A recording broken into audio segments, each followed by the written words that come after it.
ನಮಸ್ಕಾರ ಸ್ನೇಹಿತರೆ. ನಿಮ್ಮ ಜೀವನದಲ್ಲಿ ಯಾವಾಗಲಾದರೂ ಎಲ್ಲರೂ ನಿಮ್ಮನ್ನು ಬಿಟ್ಟು ಹೋದಂತೆ ಅನಿಸಿದೆಯಾ? ನಿಮ್ಮ ಮಾತು ಕೇಳಲು ಯಾರೂ ಇಲ್ಲ, ನಿಮ್ಮ ನೋವನ್ನು ಅರ್ಥ ಮಾಡಿಕೊಳ್ಳಲು ಯಾರೂ ಇಲ್ಲ, ನಿಮ್ಮ ಜೊತೆ ನಡೆಯಲು ಯಾರೂ ಇಲ್ಲ. ಸುತ್ತಮುತ್ತ ಜನರಿದ್ದರೂ ಮನಸ್ಸಿನೊಳಗೆ ಮಾತ್ರ ಒಂದು ದೊಡ್ಡ ಖಾಲಿತನ, ನಾನು ಒಂಟಿಯಾಗಿ ಬಿಟ್ಟೆ ಎಂಬ ಭಾವನೆ. ಇಂತಹ ಸಮಯದಲ್ಲಿ ಮನಸ್ಸು ದುರ್ಬಲವಾಗುತ್ತದೆ, ಆತ್ಮವಿಶ್ವಾಸ ಕುಸಿಯುತ್ತದೆ, ಜೀವನವೇ ಅರ್ಥಹೀನವೆಂದು ಅನಿಸುತ್ತದೆ. ಆದರೆ ಸ್ನೇಹಿತರೆ, ಇಂದು ನಾನು ನಿಮಗೆ ಹೇಳಲಿರುವ ಶ್ರೀಕೃಷ್ಣನ ಸಂದೇಶ ನಿಮ್ಮ ಜೀವನವನ್ನು ಬದಲಾಯಿಸಬಹುದು. ಈ ಸಂದೇಶವನ್ನು ಸಂಪೂರ್ಣವಾಗಿ ಕೇಳಿದರೆ ಒಂಟಿತನ ನಿಮ್ಮ ಶತ್ರುವಲ್ಲ, ಅದೇ ನಿಮ್ಮ ಶಕ್ತಿಯಾಗಬಹುದು ಎಂಬ ಸತ್ಯ ನಿಮಗೆ ತಿಳಿಯುತ್ತದೆ. ಆದ್ದರಿಂದ ಈ ವಿಡಿಯೋವನ್ನು ಕೊನೆವರೆಗೂ ನೋಡಿ, ಏಕೆಂದರೆ ಇಂದು ಶ್ರೀಕೃಷ್ಣನು ನಿಮಗೆ ಹೇಳುತ್ತಿರುವ ಮಾತು ಕೇವಲ ಒಂದು ಉಪದೇಶವಲ್ಲ, ಅದು ನಿಮ್ಮ ಜೀವನಕ್ಕೆ ಹೊಸ ಬೆಳಕನ್ನು ನೀಡುವ ದಿವ್ಯ ಸಂದೇಶ. ಸ್ನೇಹಿತರೆ, ಜೀವನದಲ್ಲಿ ಕೆಲವೊಮ್ಮೆ ನಾವು ತುಂಬಾ ವಿಚಿತ್ರವಾದ ಅನುಭವವನ್ನು ಎದುರಿಸುತ್ತೇವೆ. ನಮ್ಮ ಸುತ್ತಲೂ ಅನೇಕ ಜನರಿದ್ದರೂ ನಮ್ಮ ಮನಸ್ಸಿನೊಳಗೆ ಮಾತ್ರ ಒಂದು ದೊಡ್ಡ ಖಾಲಿತನ ಕಾಣಿಸಿಕೊಳ್ಳುತ್ತದೆ. ನಮ್ಮ ಭಾವನೆಗಳನ್ನು ಅರ್ಥ ಮಾಡಿಕೊಳ್ಳುವವರು ಯಾರೂ ಇಲ್ಲವೆಂದು ಅನಿಸುತ್ತದೆ.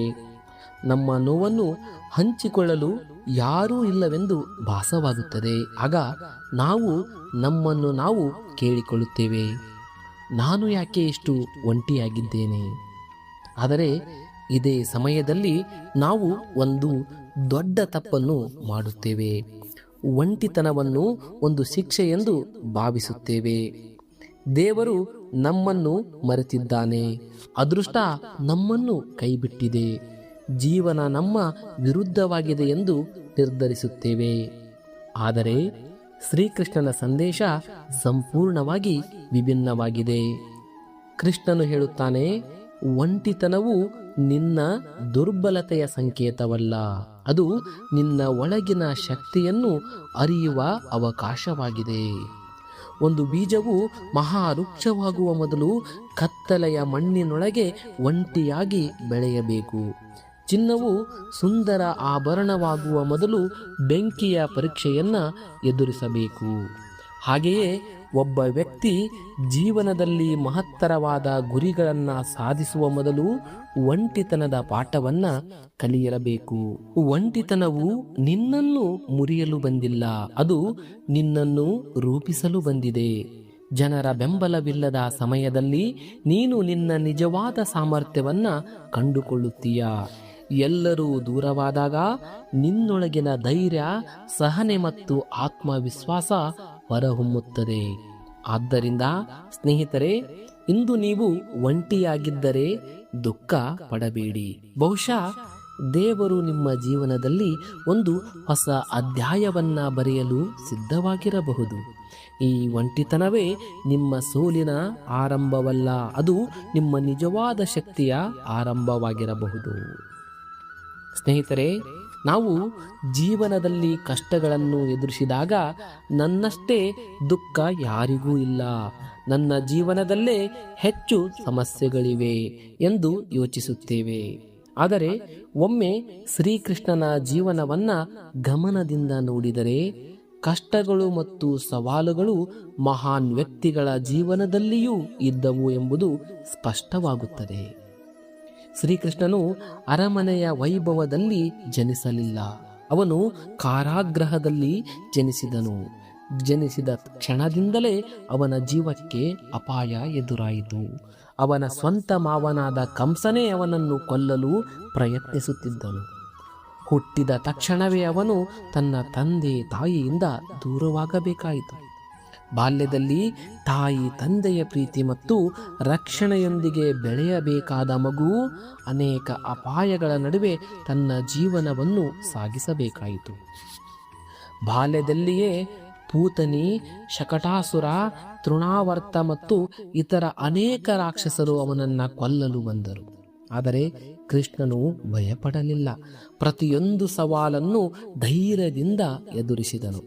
ಅವನ ಜೀವನದಲ್ಲಿ ಯಾವುದೇ ಹಂತವೂ ಸಂಪೂರ್ಣವಾಗಿ ಸುಲಭವಾಗಿರಲಿಲ್ಲ. ನಂತರ ಅವನು ದ್ವಾರಕೆಯ ರಾಜನಾದನು. ಅವನ ಜವಾಬ್ದಾರಿಗಳು ಕಡಿಮೆಯಾಗಲಿಲ್ಲ. ಸಮಾಜದ ಒಳಿತಿಗಾಗಿ, ಧರ್ಮದ ರಕ್ಷಣೆಗಾಗಿ ಮತ್ತು ನ್ಯಾಯದ ಸ್ಥಾಪನೆಗಾಗಿ ಅವನು ನಿರಂತರವಾಗಿ ಕಾರ್ಯನಿರ್ವಹಿಸಿದನು. ಮಹಾಭಾರತ ಯುದ್ಧದ ಸಮಯದಲ್ಲಿ ಸಹ ಅವನು ಯುದ್ಧ ಭೂಮಿಯಲ್ಲಿ ಶಸ್ತ್ರ ಹಿಡಿಯದೆ ಜ್ಞಾನದ ಮೂಲಕವೇ ಮಾನವ ಕುಲಕ್ಕೆ ದಾರಿ ತೋರಿಸಿದನು. ಇದರಿಂದ ನಮಗೆ ಒಂದು ಮಹತ್ವದ ಪಾಠ ಸಿಗುತ್ತದೆ. ಸಮಸ್ಯೆಗಳಿಲ್ಲದ ಜೀವನವೇ ಯಶಸ್ವಿನ ದಾರಿಯಲ್ಲ. ಸಮಸ್ಯೆಗಳ ಮಧ್ಯೆಯೂ ಸ್ಥಿರವಾಗಿ ನಿಲ್ಲುವ ಮನೋಬಲವೇ ನಿಜವಾದ ಯಶಸ್ಸು. ಶ್ರೀಕೃಷ್ಣನ ಶಕ್ತಿ ಹೊರಗಿನ ಪರಿಸ್ಥಿತಿಗಳಿಂದ ಬಂದದ್ದಲ್ಲ, ಜನರ ಮೆಚ್ಚುಗೆಯಿಂದಲೂ ಬಂದದ್ದಲ್ಲ. ಅವನ ಶಕ್ತಿ ಅವನ ಆತ್ಮವಿಶ್ವಾಸ, ಧರ್ಮದ ಮೇಲಿನ ನಂಬಿಕೆ ಮತ್ತು ತನ್ನ ಕರ್ತವ್ಯದ ಮೇಲಿನ ಅಚಲವಾದ ಸಮರ್ಪಣೆಯಿಂದ ಬಂದಿತ್ತು. ಆದ್ದರಿಂದ ಸ್ನೇಹಿತರೆ, ಇಂದು ನೀವು ಒಂಟಿತನ, ನಿರಾಶೆ ಅಥವಾ ಸಂಕಷ್ಟವನ್ನ ಅನುಭವಿಸುತ್ತಿದ್ದರೆ ಕೃಷ್ಣನ ಜೀವನವನ್ನ ನೆನಪಿಸಿಕೊಳ್ಳಿ. ದೇವರ ಅವತಾರವೇ ಇಷ್ಟೊಂದು ಪರೀಕ್ಷೆಗಳನ್ನು ಎದುರಿಸಿದ್ದರೆ ನಮ್ಮ ಜೀವನದಲ್ಲಿಯೂ ಸವಾಲುಗಳು ಬರುವುದು ಸಹಜ.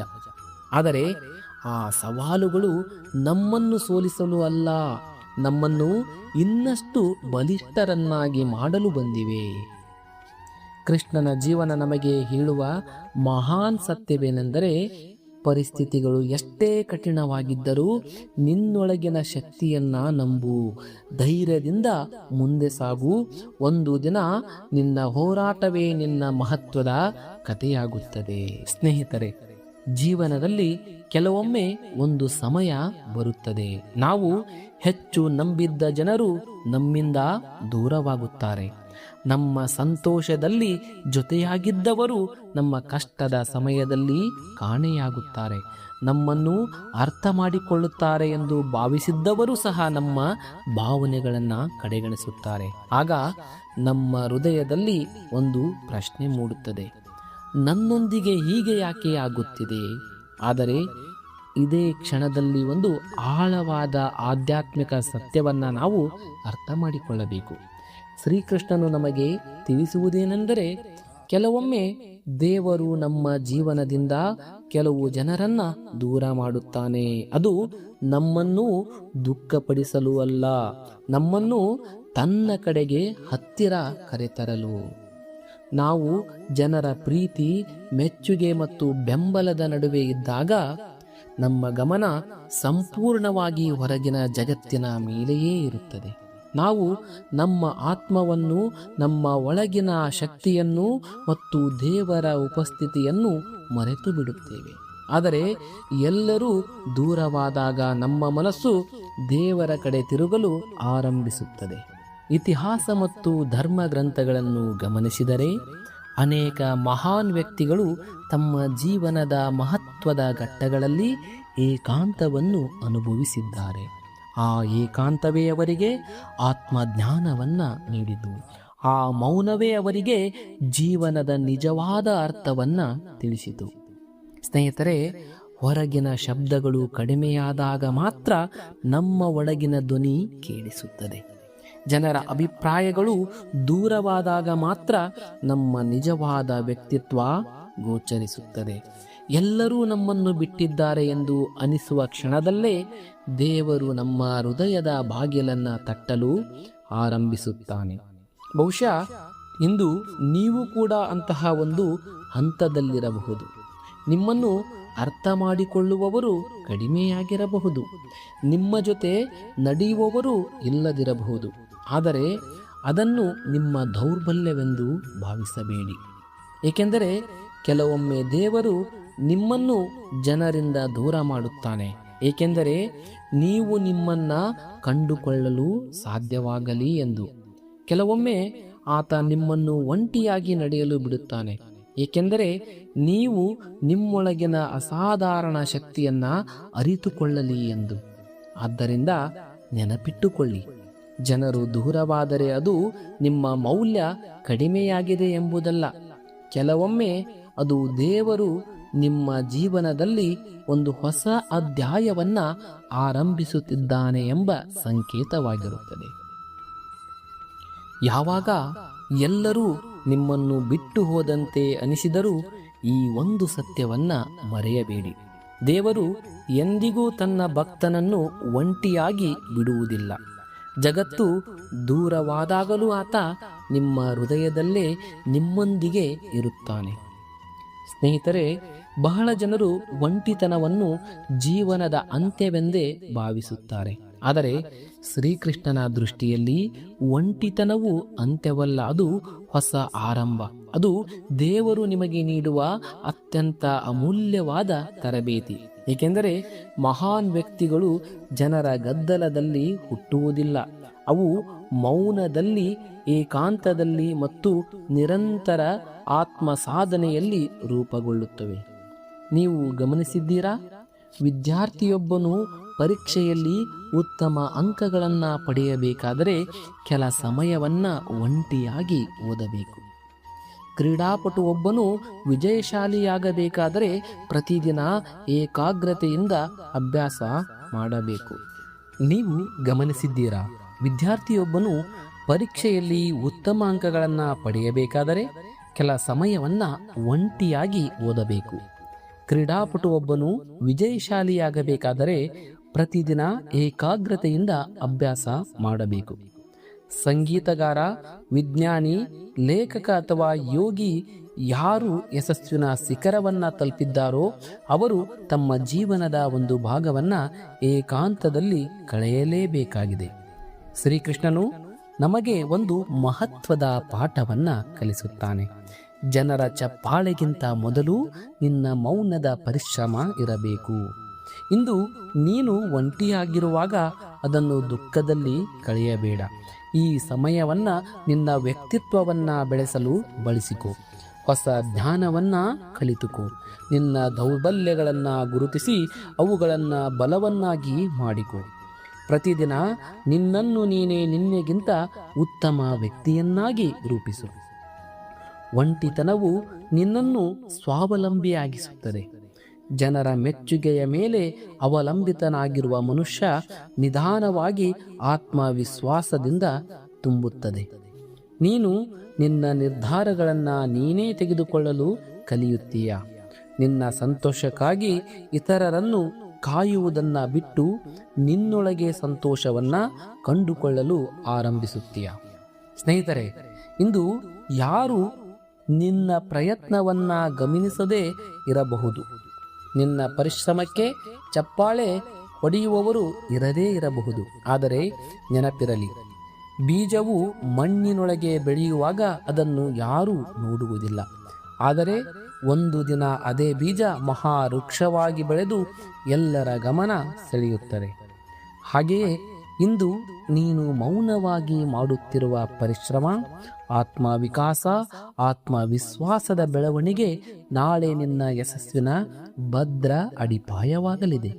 ಆದ್ದರಿಂದ ಒಂಟಿತನವನ್ನು ಶಾಪವೆಂದು ನೋಡಬೇಡ, ಅದನ್ನು ಯಶಸ್ಸಿನ ಶಾಲೆಯೆಂದು ನೋಡು. ಏಕೆಂದರೆ ಈ ಶಾಲೆಯಲ್ಲಿ ಕಲಿತ ಪಾಠಗಳೇ ಜೀವನದ ದೊಡ್ಡ ಪರೀಕ್ಷೆಗಳನ್ನು ನಿನ್ನನ್ನು ಗೆಲ್ಲಿಸುತ್ತವೆ. ಶ್ರೀಕೃಷ್ಣನ ಸಂದೇಶ ಸ್ಪಷ್ಟವಾಗಿದೆ. ಒಂಟಿತನವನ್ನು ಅಳುತ್ತಾ ಕಳೆಯಬೇಡ, ಅದನ್ನು ನಿನ್ನ ಭವಿಷ್ಯವನ್ನ ನಿರ್ಮಿಸುವ ಅವಕಾಶವನ್ನಾಗಿ ಪರಿವರ್ತಿಸು. ಇಂದು ನೀನು ಒಂಟಿಯಾಗಿ ನಡೆಯುತ್ತಿರುವ ದಾರಿಯೇ ನಾಳೆ ಸಾವಿರಾರು ಜನರಿಗೆ ಪ್ರೇರಣೆಯ ಮಾರ್ಗವಾಗಬಹುದು. ಜನರ ಒಪ್ಪಿಗೆಯ ಅವಶ್ಯಕತೆ ಇಲ್ಲ. ಸ್ನೇಹಿತರೆ, ಮಾನವನ ಜೀವನದಲ್ಲಿ ಇರುವ ಅತ್ಯಂತ ದೊಡ್ಡ ಬಂಧನ ಯಾವುದು ಗೊತ್ತೇ? ಅದು ಹಣದ ಕೊರತೆಯಲ್ಲ, ಶಕ್ತಿಯ ಕೊರತೆಯಲ್ಲ, ಜ್ಞಾನದ ಕೊರತೆಯೂ ಅಲ್ಲ. ಅದು ಎಲ್ಲರೂ ನನ್ನನ್ನು ಒಪ್ಪಿಕೊಳ್ಳಬೇಕು, ಎಲ್ಲರೂ ನನ್ನನ್ನು ಮೆಚ್ಚಬೇಕು ಎಂಬ ಮನೋಭಾವ. ಇಂದು ಅನೇಕ ಜನರು ತಮ್ಮ ಸಂತೋಷವನ್ನು ತಮ್ಮ ಕೈಯಲ್ಲಿ ಇಟ್ಟುಕೊಂಡಿಲ್ಲ, ಇತರರ ಅಭಿಪ್ರಾಯದ ಮೇಲೆ ಅವಲಂಬಿತರಾಗಿದ್ದಾರೆ. ಯಾರಾದರೂ ಹೊಗಳಿದರೆ ಸಂತೋಷ ಪಡುತ್ತಾರೆ, ಯಾರಾದರೂ ಟೀಕಿಸಿದರೆ ಕುಗ್ಗಿಬಿಡುತ್ತಾರೆ. ಸಾಮಾಜಿಕ ಜಾಲತಾಣದಲ್ಲಿ ಹೆಚ್ಚು ಮೆಚ್ಚುಗೆ ಸಿಕ್ಕರೆ ಆತ್ಮವಿಶ್ವಾಸ ಹೆಚ್ಚಾಗುತ್ತದೆ, ಇಲ್ಲದಿದ್ದರೆ ತಮ್ಮ ಮೌಲ್ಯದ ಮೇಲೆಯೇ ಅನುಮಾನ ಪಡುತ್ತಾರೆ. ಆದರೆ ಶ್ರೀಕೃಷ್ಣನು ನಮಗೆ ಒಂದು ಮಹತ್ವದ ಸತ್ಯವನ್ನು ತಿಳಿಸುತ್ತಾನೆ. ನಿನ್ನ ಮೌಲ್ಯವನ್ನು ಜನರ ಅಭಿಪ್ರಾಯದಿಂದ ಅಳೆಯಬೇಡ. ನಿನ್ನ ಮೌಲ್ಯವನ್ನು ನಿನ್ನ ಗುಣ, ನಿನ್ನ ಧರ್ಮ ಮತ್ತು ನಿನ್ನ ಕರ್ಮ ನಿರ್ಧರಿಸುತ್ತದೆ. ಸ್ವತಃ ಶ್ರೀಕೃಷ್ಣನನ್ನೇ ಎಲ್ಲರೂ ಅರ್ಥ ಮಾಡಿಕೊಂಡಿರಲಿಲ್ಲ. ಕೆಲವರು ಅವನನ್ನು ದೇವರೆಂದು ಪೂಜಿಸಿದರು, ಕೆಲವರು ಕೇವಲ ಒಬ್ಬ ಸಾಮಾನ್ಯ ವ್ಯಕ್ತಿ ಎಂದು ನೋಡಿದರು, ಮತ್ತೆ ಕೆಲವರು ಅವನನ್ನು ಟೀಕಿಸಿದರು. ಆದರೆ ಕೃಷ್ಣನು ಎಂದಿಗೂ ತನ್ನ ಮಾರ್ಗವನ್ನು ಬದಲಾಯಿಸಲಿಲ್ಲ. ಜನರ ಪ್ರಶಂಸೆಯಿಂದ ಅವನು ಅಹಂಕಾರಿಯಾಗಲಿಲ್ಲ, ಟೀಕೆಗಳಿಂದ ನಿರಾಶನಾಗಲಿಲ್ಲ. ಏಕೆಂದರೆ ಅವನಿಗೆ ಗೊತ್ತಿತ್ತು, ಸತ್ಯದ ಮಾರ್ಗದಲ್ಲಿ ನಡೆಯುವವರಿಗೆ ವಿರೋಧಿಗಳು ಇರಲೇ ಇರುತ್ತಾರೆ. ಸ್ನೇಹಿತರೆ, ನೀವು ನಿಮ್ಮ ಗುರಿಯ ಕಡೆಗೆ ಹೆಚ್ಚು ಹೆಜ್ಜೆ ಇಡಲು ಆರಂಭಿಸಿದಾಗ ಎಲ್ಲರೂ ನಿಮ್ಮನ್ನು ಬೆಂಬಲಿಸುವುದಿಲ್ಲ. ಕೆಲವರು ನಿಮ್ಮನ್ನು ಹಾಸ್ಯ ಮಾಡುತ್ತಾರೆ, ಕೆಲವರು ನಿಮ್ಮ ಕನಸುಗಳನ್ನು ಪ್ರಶ್ನಿಸುತ್ತಾರೆ, ಕೆಲವರು ನಿಮ್ಮ ವೈಫಲ್ಯಕ್ಕಾಗಿ ಕಾಯುತ್ತಾರೆ.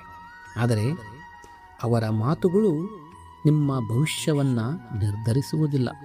ನಿಮ್ಮ ನಿರಂತರ ಪರಿಶ್ರಮ ಮತ್ತು ಆತ್ಮವಿಶ್ವಾಸವೇ ನಿಮ್ಮ ಭವಿಷ್ಯವನ್ನು ನಿರ್ಮಿಸುತ್ತದೆ. ಜೀವನದಲ್ಲಿ ಒಂದು ಸತ್ಯವನ್ನು ಎಂದಿಗೂ ಮರೆಯಬೇಡಿ. ಎಲ್ಲರನ್ನೂ ಸಂತೋಷಪಡಿಸಲು ಪ್ರಯತ್ನಿಸುವ ವ್ಯಕ್ತಿ ಕೊನೆಯಲ್ಲೇ ತನ್ನನ್ನೇ ಕಳೆದುಕೊಳ್ಳುತ್ತಾನೆ. ಆದರೆ ತನ್ನ ಧರ್ಮ, ತನ್ನ ಗುರಿ ಮತ್ತು ತನ್ನ ಮೌಲ್ಯಗಳನ್ನು ಉಳಿಸಿಕೊಂಡು ನಡೆಯುವ ವ್ಯಕ್ತಿ ಒಂದು ದಿನ ಸಮಾಜದ ಗೌರವವನ್ನು ಗಳಿಸುತ್ತಾನೆ. ಆದ್ದರಿಂದ ಇಂದಿನಿಂದ ಒಂದು ನಿರ್ಧಾರ ಮಾಡಿ. ಜನರ ಚಪ್ಪಾಳೆಗಾಗಿ ಬದುಕಬೇಡಿ, ಜನರ ಟೀಕೆಗೆ ಹೆದರಬೇಡಿ. ನಿಮ್ಮ ಕರ್ತವ್ಯವನ್ನು ಪ್ರಾಮಾಣಿಕವಾಗಿ ಮಾಡಿ, ಫಲಿತಾಂಶವನ್ನು ದೇವರಿಗೆ ಬಿಡಿ. ಶ್ರೀಕೃಷ್ಣನು ಭಗವದ್ಗೀತೆಯಲ್ಲಿ ಹೇಳುವ ಸಂದೇಶವೂ ಇದೆ. ನಿನಗೆ ಅಧಿಕಾರವಿರುವುದು ಕರ್ಮ ಮಾಡುವುದರ ಮೇಲೆ ಮಾತ್ರ, ಫಲದ ಮೇಲೆ ಅಲ್ಲ. ನೀನು ನಿನ್ನ ಕರ್ತವ್ಯವನ್ನು ನಿಷ್ಠೆಯಿಂದ ಮಾಡುತ್ತಿದ್ದರೆ ಜನರು ಏನು ಹೇಳುತ್ತಾರೆ ಎಂಬ ಚಿಂತೆ ಅಗತ್ಯವಿಲ್ಲ. ಹೀಗಾಗಿ ಸ್ನೇಹಿತರೆ, ಇಂದಿನಿಂದ ಜನರ ಒಪ್ಪಿಗೆಯನ್ನು ಹುಡುಕುವುದನ್ನು ನಿಲ್ಲಿಸಿ. ನಿಮ್ಮ ಆತ್ಮಸಾಕ್ಷಿಯ ಒಪ್ಪಿಗೆಯನ್ನು ಪಡೆಯಿರಿ, ದೇವರ ಮೆಚ್ಚುಗೆಯನ್ನು ಗಳಿಸಿ. ಆಗ ನೀವು ನಿಜವಾದ ಸ್ವಾತಂತ್ರ್ಯ, ಆತ್ಮವಿಶ್ವಾಸ ಮತ್ತು ಮನಸ್ಸಿನ ಶಾಂತಿಯನ್ನು ಅನುಭವಿಸುತ್ತೀರಿ. ನೆನಪಿರಲಿ, ಜನರ ಅಭಿಪ್ರಾಯಗಳು ಪ್ರತಿದಿನ ಬದಲಾಗುತ್ತವೆ, ಆದರೆ ದೇವರ ದೃಷ್ಟಿಯಲ್ಲಿ ನಿಮ್ಮ ನಿಜವಾದ ಮೌಲ್ಯ ಎಂದಿಗೂ ಬದಲಾಗುವುದಿಲ್ಲ. ಅರ್ಜುನನಿಗೆ ಶ್ರೀಕೃಷ್ಣ ಹೇಳಿದ ಮಹಾಸತ್ಯ. ಹೌದು ಸ್ನೇಹಿತರೆ, ಮಹಾಭಾರತದ ಕುರುಕ್ಷೇತ್ರ ಯುದ್ಧ ಆರಂಭವಾಗುವ ಕ್ಷಣದಲ್ಲಿ ಲೋಕದ ಅತ್ಯಂತ ಶೂರ ಯೋಧನಾದ ಅರ್ಜುನನೇ ತನ್ನ ಜೀವನದ ದೊಡ್ಡ ಮಾನಸಿಕ ಸಂಕಷ್ಟವನ್ನು ಎದುರಿಸಿದನು. ತನ್ನ ಮುಂದೆ ನಿಂತಿದ್ದವರು ಶತ್ರುಗಳಷ್ಟೇ ಅಲ್ಲ, ತನ್ನ ಗುರುಗಳು, ಹಿರಿಯರು, ಬಂಧುಗಳು ಮತ್ತು ಸ್ನೇಹಿತರೂ ಆಗಿದ್ದರು. ಈ ದೃಶ್ಯವನ್ನು ಕಂಡ ಅರ್ಜುನನ ಕೈಗಳು ನಡುಗಿದವು, ಅವನ ಮನಸ್ಸು ಗೊಂದಲಕ್ಕೊಳಗಾಯಿತು. ತನ್ನ ಪ್ರಸಿದ್ಧ ಗಾಂಡೀವ ಧನುಸ್ಸನ್ನೇ ಕೆಳಗೆ ಇಟ್ಟನು. ಅವನು ಶ್ರೀಕೃಷ್ಣನಿಗೆ ಹೇಳಿದನು, ನನಗೆ ಈ ಯುದ್ಧ ಬೇಡ, ನನ್ನ ಮನಸ್ಸು ದುರ್ಬಲವಾಗಿದೆ, ನಾನು ಏನು ಮಾಡಬೇಕು ಎಂಬುದೇ ಅರ್ಥವಾಗುತ್ತಿಲ್ಲ. ಇದು ಕೇವಲ ಅರ್ಜುನನ ಕಥೆಯಲ್ಲ, ಇದು ನಮ್ಮೆಲ್ಲರ ಜೀವನದ ಕಥೆಯೂ ಹೌದು. ಕೆಲವೊಮ್ಮೆ ಸಮಸ್ಯೆಗಳು ಒಂದರ ಹಿಂದೆ ಒಂದರಂತೆ ಬಂದಾಗ ನಾವು ಸಹ ಅರ್ಜುನನಂತೆ ಧೈರ್ಯ ಕಳೆದುಕೊಳ್ಳುತ್ತೇವೆ, ನಿರ್ಧಾರ ತೆಗೆದುಕೊಳ್ಳಲು ಹೆದರುತ್ತೇವೆ. ನಾನು ಒಬ್ಬನೇ ಏನು ಮಾಡಲಿ ಎಂಬ ಪ್ರಶ್ನೆ ನಮ್ಮ ಮನಸ್ಸನ್ನು ಕಾಡುತ್ತದೆ. ಅಂತಹ ಸಮಯದಲ್ಲೇ ಶ್ರೀಕೃಷ್ಣನು ಅರ್ಜುನನಿಗೆ ಮಾನವ ಕುಲಕ್ಕೆ ಶಾಶ್ವತ ಮಾರ್ಗದರ್ಶನವಾದ ಮಹಾಸತ್ಯವನ್ನು ಬೋಧಿಸಿದನು. ಅವನು ಹೇಳಿದನು, ನೀನು ಈ ನಾಶವಾಗುವ ದೇಹವಲ್ಲ, ನೀನು ನಿತ್ಯ, ಶಾಶ್ವತ ಮತ್ತು ಅವಿನಾಶಿಯಾದ ಆತ್ಮ. ಈ ಒಂದು ವಾಕ್ಯ ಅರ್ಜುನನ ಬದುಕನ್ನೇ ಬದಲಾಯಿಸಿತು. ಕೃಷ್ಣನು ತಿಳಿಸಿದನು, ದೇಹಕ್ಕೆ ನೋವಾಗಬಹುದು, ಸಂಬಂಧಗಳು ದೂರವಾಗಬಹುದು, ಪರಿಸ್ಥಿತಿಗಳು ಬದಲಾಗಬಹುದು, ಜನರು ನಮ್ಮನ್ನು ಬಿಟ್ಟು ಹೋಗಬಹುದು, ಆದರೆ ಆತ್ಮ ಎಂದಿಗೂ ನಾಶವಾಗುವುದಿಲ್ಲ. ಆತ್ಮದೊಂದಿಗೆ ಪರಮಾತ್ಮನ ಸಂಬಂಧವು ಎಂದಿಗೂ ಕಳಚುವುದಿಲ್ಲ. ಸ್ನೇಹಿತರೆ, ಇಂದು ನೀವು ಒಂಟಿತನವನ್ನು ಅನುಭವಿಸುತ್ತಿದ್ದರೆ ಈ ಸಂದೇಶವನ್ನು ನಿಮ್ಮ ಹೃದಯದಲ್ಲಿ ಇಟ್ಟುಕೊಳ್ಳಿ. ಜಗತ್ತು ನಿಮ್ಮನ್ನು ಒಂಟಿಯಾಗಿ ಬಿಟ್ಟಿರಬಹುದು, ಆದರೆ ದೇವರು ಎಂದಿಗೂ ನಿಮ್ಮನ್ನು ಒಂಟಿಯಾಗಿ ಬಿಡುವುದಿಲ್ಲ. ನಿಮ್ಮ ಪ್ರತಿಯೊಂದು ಕಣ್ಣೀರು ಆತ ನೋಡುತ್ತಿದ್ದಾನೆ. ನಿಮ್ಮ ಪ್ರತಿಯೊಂದು ಹೋರಾಟಕ್ಕೂ ಆತ ಸಾಕ್ಷಿಯಾಗಿದ್ದಾನೆ. ಶ್ರೀಕೃಷ್ಣನು ಅರ್ಜುನನಿಗೆ ಕೇವಲ ಯುದ್ಧ ಮಾಡಲು ಹೇಳಲಿಲ್ಲ, ಮೊದಲು ಅವನ ಮನಸ್ಸಿನ ಭಯವನ್ನ ಗೆಲ್ಲಲು ಕಲಿಸಿದನು. ಏಕೆಂದರೆ ಹೊರಗಿನ ಯುದ್ಧವನ್ನ ಗೆಲ್ಲುವ ಮೊದಲು ಒಳಗಿನ ಭಯವನ್ನ ಗೆಲ್ಲಬೇಕು. ಅರ್ಜುನನು ಕೃಷ್ಣನ ಮಾತುಗಳನ್ನು ಸಂಪೂರ್ಣ ವಿಶ್ವಾಸದಿಂದ ಸ್ವೀಕರಿಸಿದಾಗ ಅವನ ದುರ್ಬಲತೆ ಆತ್ಮವಿಶ್ವಾಸವಾಗಿ ಬದಲಾಯಿತು. ಅವನ ಗೊಂದಲ ಸ್ಪಷ್ಟತೆಯಾಗಿ ಪರಿವರ್ತನೆಯಾಯಿತು. ಅವನು ತನ್ನ ಕರ್ತವ್ಯವನ್ನು ಧೈರ್ಯದಿಂದ ನಿರ್ವಹಿಸಿದನು. ಆದ್ದರಿಂದ ಸ್ನೇಹಿತರೆ, ಜೀವನದಲ್ಲಿ ಎಷ್ಟೇ ಕಷ್ಟಗಳು ಬಂದರೂ ಒಂದು ಸತ್ಯವನ್ನು ಮರೆಯಬೇಡಿ. ನಾನು ಈ ದೇಹವಲ್ಲ, ನಾನು ಶಾಶ್ವತ ಆತ್ಮ. ನನ್ನೊಂದಿಗೆ ಸದಾ ಪರಮಾತ್ಮ ಇದ್ದಾನೆ. ಈ ನಂಬಿಕೆ ನಿಮ್ಮೊಳಗೆ ಬಂದ ಕ್ಷಣದಿಂದ ಒಂಟಿತನವು ಭಯವಾಗುವುದಿಲ್ಲ. ಅದು ದೇವರ ಸಾನ್ನಿಧ್ಯವನ್ನು ಅನುಭವಿಸುವ ಪವಿತ್ರ ಅವಕಾಶವಾಗುತ್ತದೆ. ಶ್ರೀಕೃಷ್ಣನ ಅಂತಿಮ ಸಂದೇಶ ಇದೆ: ನಿನ್ನ ಮನಸ್ಸು ನನ್ನ ಮೇಲೆ ಸ್ಥಿರವಾಗಿದ್ದರೆ ಜಗತ್ತು ನಿನ್ನನ್ನು ಬಿಟ್ಟರೂ ನೀನು ಎಂದಿಗೂ ಒಂಟಿಯಾಗುವುದಿಲ್ಲ. ನಾನು ಸದಾ ನಿನ್ನೊಂದಿಗಿದ್ದೇನೆ. ಒಂಟಿತನದಲ್ಲಿ ಮಾಡಬೇಕಾದ 5 ಕಾರ್ಯಗಳು. ಹೌದು ಸ್ನೇಹಿತರೆ, ಒಂಟಿತನ ಬಂದಾಗ ಹೆಚ್ಚಿನ ಜನರು ಒಂದು ದೊಡ್ಡ ತಪ್ಪು ಮಾಡುತ್ತಾರೆ. ಅವರು ತಮ್ಮ ಸಮಯವನ್ನ ದುಃಖದಲ್ಲಿ, ಚಿಂತೆಯಲ್ಲಿ ಅಥವಾ ಇತರರನ್ನ ನೆನಪಿಸಿಕೊಳ್ಳುತ್ತಾ ವ್ಯರ್ಥ ಮಾಡುತ್ತಾರೆ. ಆದರೆ ಶ್ರೀಕೃಷ್ಣನು ನಮಗೆ ಬೋಧಿಸುವುದು ಬೇರೆ. ಒಂಟಿತನವು ಅಳುವುದಕ್ಕಾಗಿ ಅಲ್ಲ, ಬೆಳೆಯುವುದಕ್ಕಾಗಿ. ಈ ಸಮಯವನ್ನ ಸರಿಯಾಗಿ ಬಳಸಿಕೊಂಡರೆ ಇದೇ ಒಂಟಿತನ ನಿಮ್ಮ ಜೀವನದ ಅತ್ಯಂತ ದೊಡ್ಡ ವರವಾಗಬಹುದು. ಹಾಗಾದರೆ ಈ ಒಂಟಿತನದಲ್ಲಿ ನಾವು ಏನು ಮಾಡಬೇಕು? ಮೊದಲನೆಯದು, ನಿಮ್ಮನ್ನು ನೀವು ಅರಿತುಕೊಳ್ಳಿ. ಪ್ರತಿದಿನ ಕನಿಷ್ಠ 15ರಿಂದ 20 ನಿಮಿಷ ಮೌನವಾಗಿ ಕುಳಿತುಕೊಳ್ಳಿ.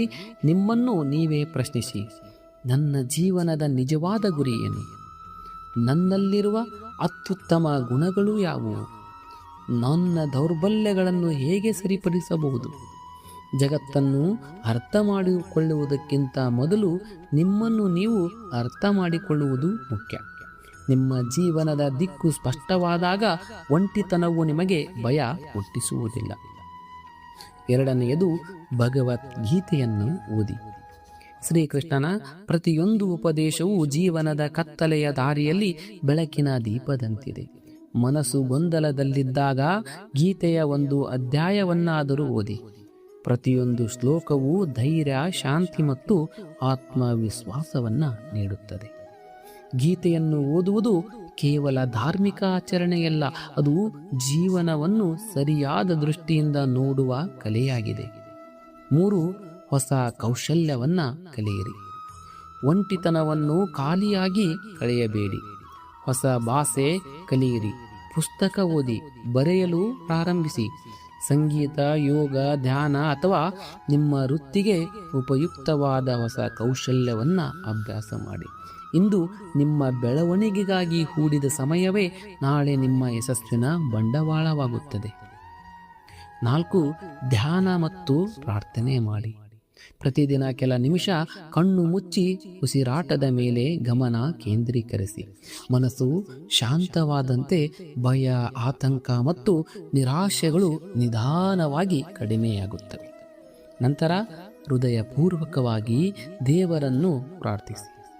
ದೇವರೊಂದಿಗೆ ಮಾತನಾಡಲು ಯಾವುದೇ ವಿಶೇಷ ಪದಗಳು ಬೇಕಾಗಿಲ್ಲ. ನಿಮ್ಮ ಮನಸ್ಸಿನ ಮಾತನ್ನೇ ಹೇಳಿ. ದೇವರು ನಿಮ್ಮ ಮಾತಿಗಿಂತ ನಿಮ್ಮ ಭಾವನೆಯನ್ನು ಹೆಚ್ಚು ಅರ್ಥ ಮಾಡಿಕೊಳ್ಳುತ್ತಾನೆ. 5, ಇತರರಿಗೆ ಸಹಾಯ ಮಾಡಿ. ನಿಮ್ಮ ನೋವಿನಲ್ಲಿ ಮುಳುಗಬೇಡಿ. ಸಾಧ್ಯವಾದರೆ ಯಾರಿಗಾದರೂ ಒಂದು ಒಳ್ಳೆಯ ಮಾತು ಹೇಳಿ. ಅಗತ್ಯವಿರುವವರಿಗೆ ಸಹಾಯ ಮಾಡಿ. ಜ್ಞಾನವನ್ನು ಹಂಚಿಕೊಳ್ಳಿ ಅಥವಾ ಯಾರಾದರೂ ಕಷ್ಟವನ್ನು ಕಡಿಮೆ ಮಾಡಲು ಪ್ರಯತ್ನಿಸಿ. ಇತರರ ಬದುಕಿನಲ್ಲಿ ಬೆಳಕಾಗುವ ವ್ಯಕ್ತಿ ತನ್ನ ಬದುಕಿನ ಕತ್ತಲೆಯನ್ನು ನಿಧಾನವಾಗಿ ದೂರ ಮಾಡಿಕೊಳ್ಳುತ್ತಾನೆ. ಸ್ನೇಹಿತರೆ, ನೆನಪಿಡಿ, ಒಂಟಿತನವು ನಿಮ್ಮ ಜೀವನದ ಅಂತಿಮ ಅಧ್ಯಾಯವಲ್ಲ, ಅದು ದೇವರು ನಿಮಗೆ ನೀಡಿರುವ ವಿಶೇಷ ತರಬೇತಿ. ಈ ಸಮಯವನ್ನು ಅಳುತ್ತಾ ಕಳೆಯಬೇಡಿ. ನಿಮ್ಮ ವ್ಯಕ್ತಿತ್ವವನ್ನು, ಜ್ಞಾನವನ್ನು ಮತ್ತು ಆತ್ಮವಿಶ್ವಾಸವನ್ನು ಬೆಳೆಸಲು ಬಳಸಿಕೊಳ್ಳಿ. ಶ್ರೀಕೃಷ್ಣನ ಸಂದೇಶ ಸ್ಪಷ್ಟವಾಗಿದೆ. ಒಂಟಿತನವನ್ನು ಶಾಪವೆಂದು ಭಾವಿಸಬೇಡಿ, ಅದನ್ನು ಆತ್ಮವಿಕಾಸದ ಸಾಧನೆಯಾಗಿ ಪರಿವರ್ತಿಸಿ.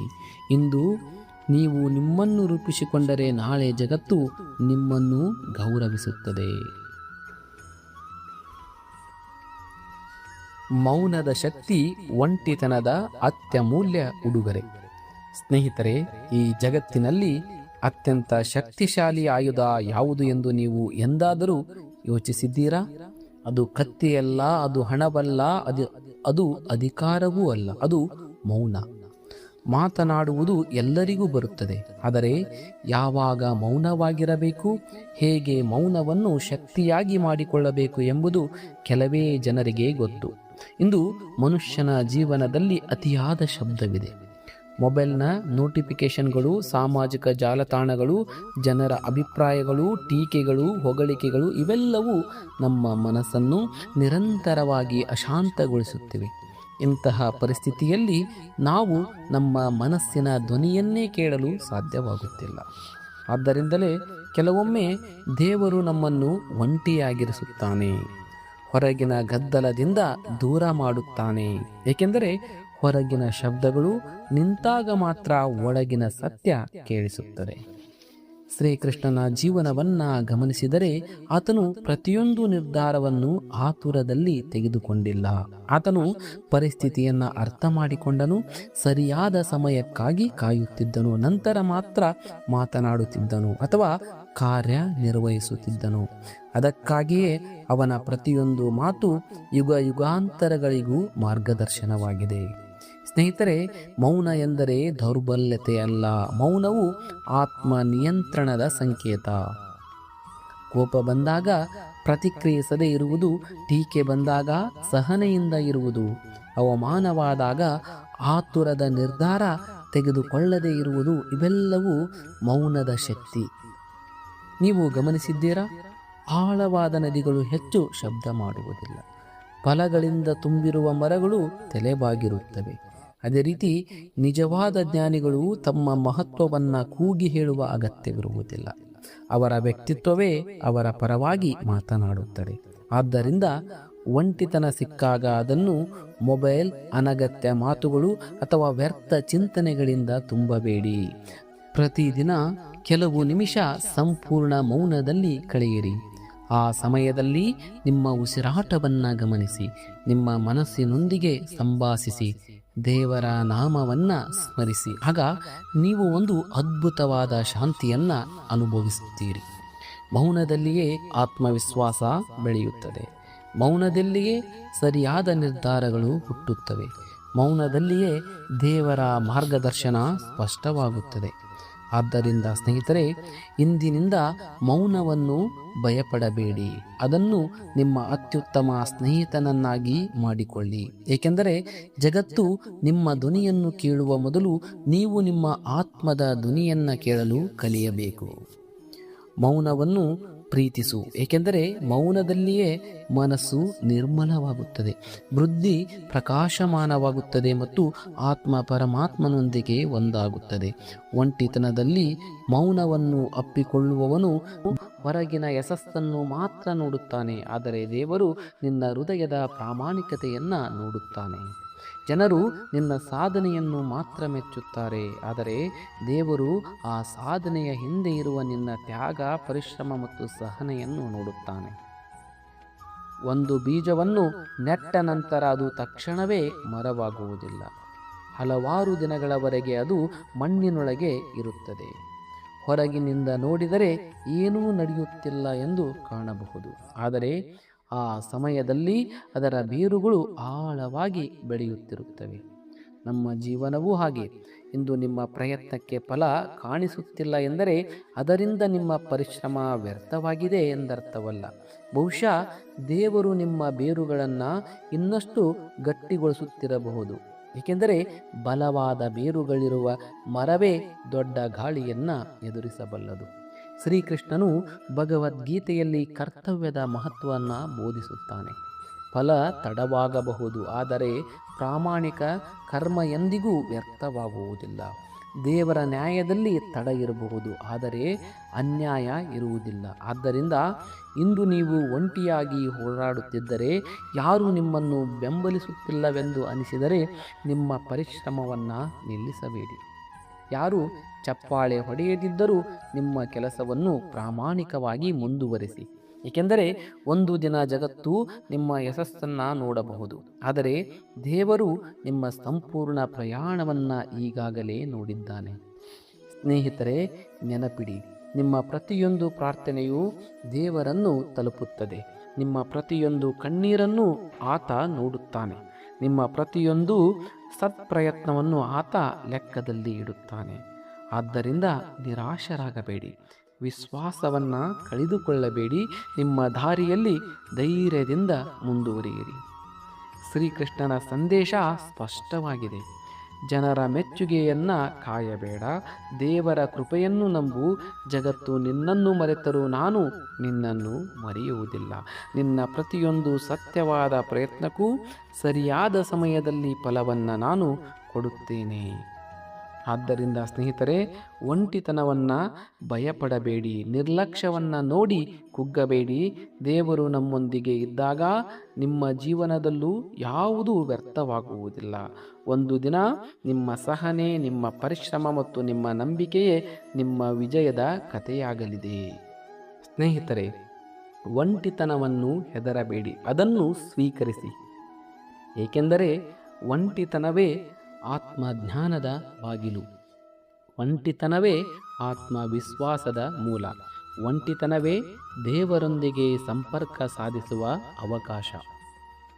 ಮುಂದಿನ ಬಾರಿ ಜೀವನದಲ್ಲಿ ನೀವು ಒಂಟಿಯಾಗಿದ್ದೀರಿ ಎಂದು ಅನಿಸಿದರೆ ದುಃಖಪಡಬೇಡಿ.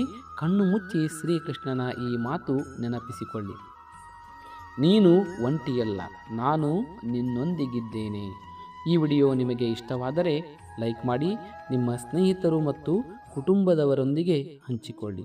ಇಂತಹ ಮತ್ತಷ್ಟು ಆಧ್ಯಾತ್ಮಿಕ ಹಾಗೂ ಪ್ರೇರಣಾದಾಯಕ ವಿಡಿಯೋಗಳಿಗಾಗಿ ನಮ್ಮ ಚಾನಲನ್ನು ತಪ್ಪದೇ ಸಬ್ಸ್ಕ್ರೈಬ್ ಮಾಡಿಕೊಳ್ಳಿ. ಧನ್ಯವಾದಗಳು. ಜೈ ಶ್ರೀಕೃಷ್ಣ.